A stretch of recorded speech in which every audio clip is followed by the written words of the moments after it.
Hello everyone, and welcome back to the Fluctus Channel. For many, becoming a pilot is the pinnacle of their dreams. With that said, being one is not an easy task.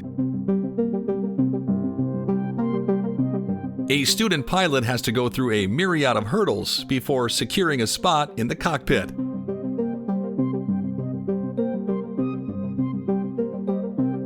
The newbie pilots undergo extensive training and exercises until they are qualified to be part of the operational squadron.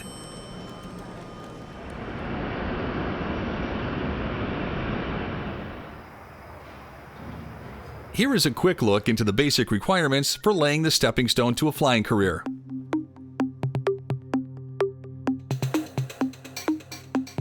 The applicant should be a U.S. citizen.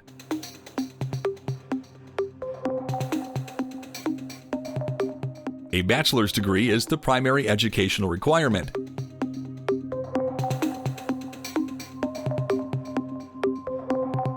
And the major may be anything from aerospace engineering to literature.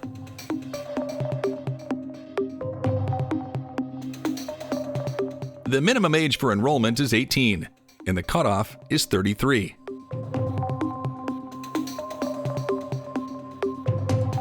The candidate should receive a clean bill of health from a single-scope background investigation done by the U.S. government.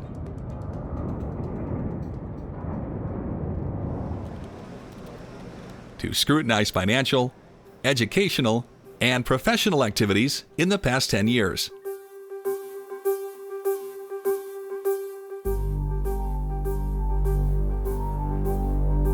All candidates indeed undergo a physical and mental evaluation.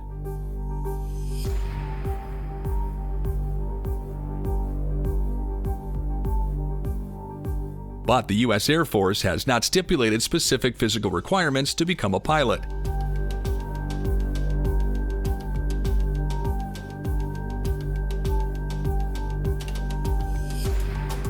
Process to become a fighter pilot is pretty long. You go through the academy, which is 4 years, and then you go to pilot training, which is just over a year. And then if you're lucky enough to be selected to go to a fighter, you go to what's called Introduction to Fighter Fundamentals, which is a 2-month course in San Antonio. As then you go to a B course, which is anywhere from about 7 to 9 months long. And then at that point, you go to your first operational squadron. So as you can see, there's a lot of training.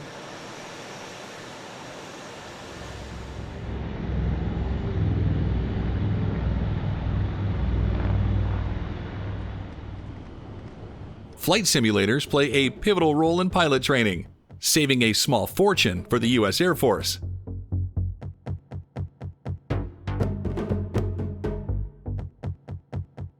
Besides the cost effectiveness, a flight simulator is a safer option.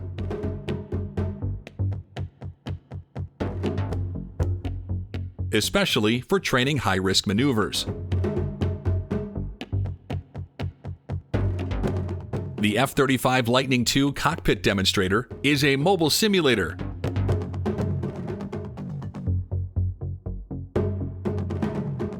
Which is used for the basic familiarization of the aircraft.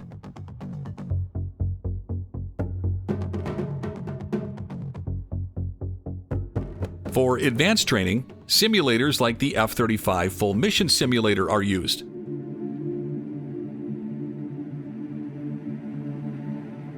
Pilots can complete nearly 50% of their initial training virtually.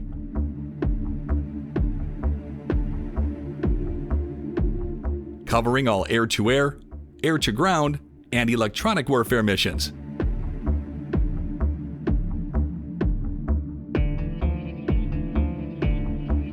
Pilots undergo extensive training to master their dogfighting skills.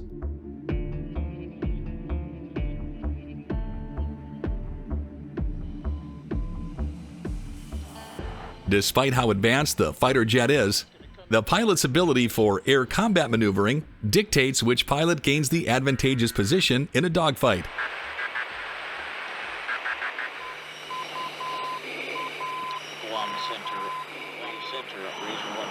With that said, Student pilots are trained in every aspect to outrun the opponent and obtain a target lock. Make sure nothing fell off the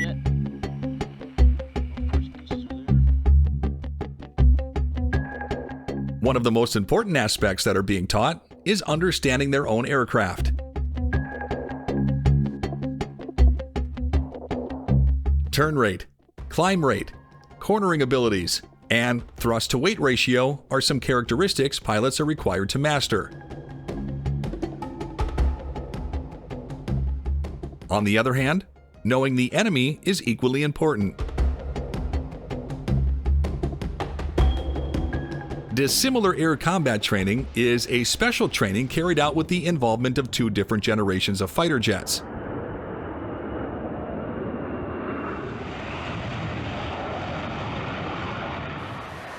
High-performance combat pilots often undergo strenuous mechanical loading during air combat maneuvering. Neck pain and injuries are often reported by high-performance pilots, as their neck is positioned off from the neutral position, searching for bandits in high-G maneuvers.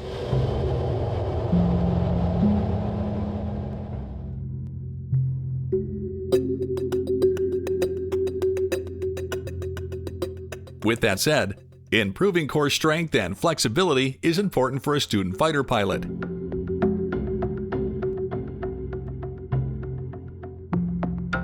During the journey of becoming a fighter pilot, tackling the G's plays a crucial role. In extreme maneuvers, pilots may experience up to 9 G's.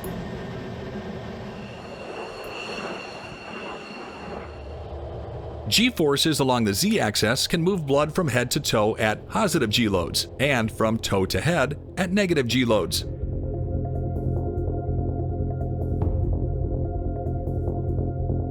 A pilot experiences positive G's during a pullout from a steep dive or turning at a very high speed.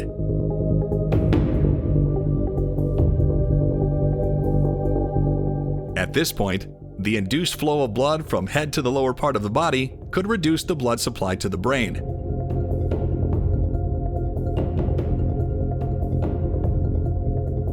The pilot's body should respond immediately to improve the blood supply to the upper part of the body.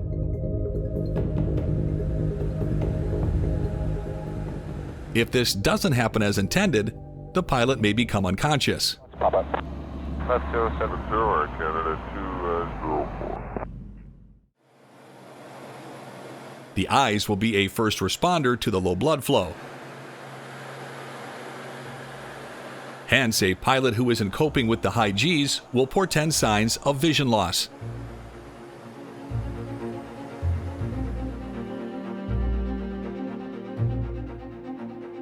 To train pilots for these demanding situations and to give them a hands-on experience on higher G loads, a human-rated centrifuge is used.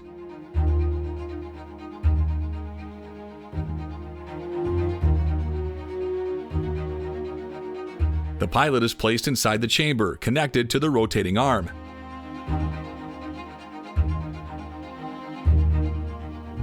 Higher G loads are induced on the pilot due to the centrifugal force.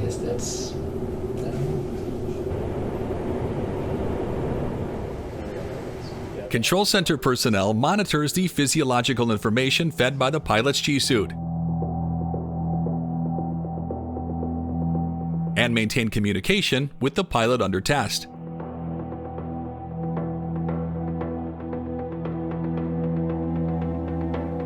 Apart from G-load induced issues, even the experienced pilots have a hard time tackling spatial disorientation.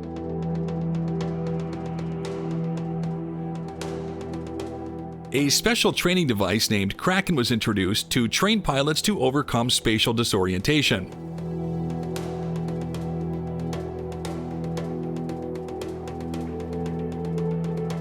This device is an ultimate feat, which was an ideal blend of aerospace physiology with state-of-the-art technology.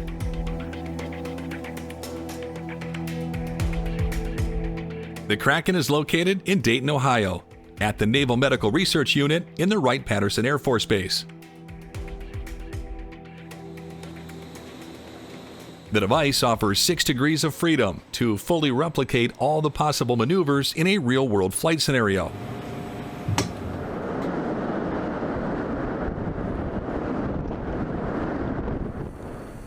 The gondola of the device can accommodate up to 2 pilots and can be configured to simulate a real aircraft cockpit. Both eyes, just move it all the way up and down several times, all the way left and right several times. A couple times. All the way forward. The Kraken offers room for pilots to experience those illusions in a non-lethal environment and to evaluate their actions. True. Oh yeah. I could give you a black hole approach if you'd like. Is that 7 that we use? I think. Get on Tom, Robbie. There you go. Hey, boss, can you hear me? Additionally, research personnel garners information from hundreds of sensors to expand their understanding of spatial disorientation. Okay.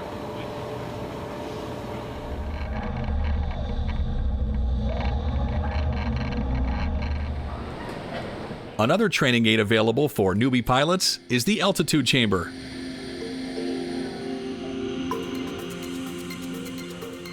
This specially designed chamber can accommodate multiple pilots in one sitting.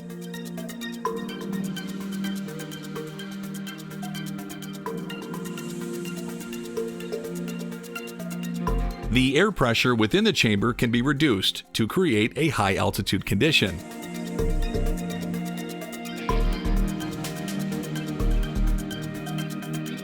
Pilots remove their oxygen supply to experience the effects of oxygen deprivation or hypoxia.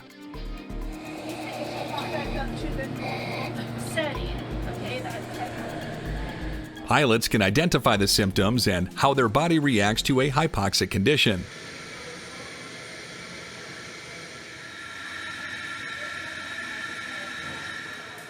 The experience gained will definitely be life-saving when handling a cabin pressure loss scenario in real-world flying. What would you do right now, sir, if you was an aircraft? First spades right now. Big looks like you're gonna die. When everything is going haywire, the last line of defense for a fighter pilot is to eject from the aircraft. Ejecting from a fighter is no easy task.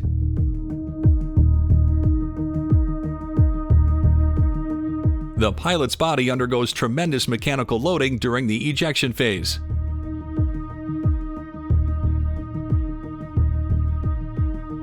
If not trained properly, the forces can cause lethal damage to the spinal cord and other vital organs. A successful ejection will not put a pilot in safe hands.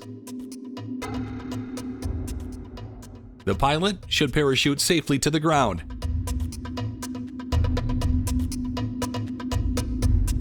As a result, lateral drift training is offered for student pilots to master their parachuting skills.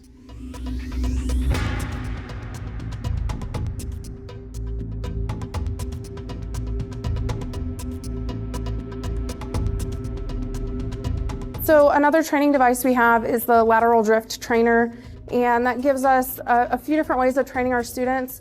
So let's say a pilot has to eject, they descend down, we use the trainer to have them go through their descent checklist, go through proper parachute landing fall training, as well as drag training. And then the last piece is a forward momentum piece. So it's kind of a zip line type process where they can propel down the line, let go, and then perform the proper landing techniques if they were ever in an emergency situation that required them to do so.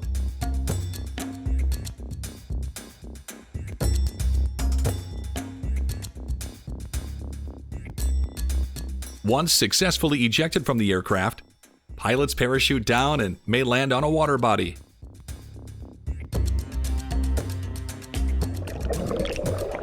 Student pilots are trained to survive in the water until help arrives.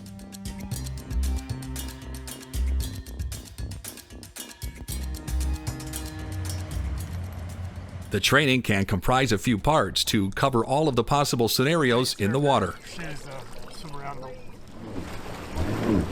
Pilots are pulled by jet skis to create the dragging effect from their open parachutes.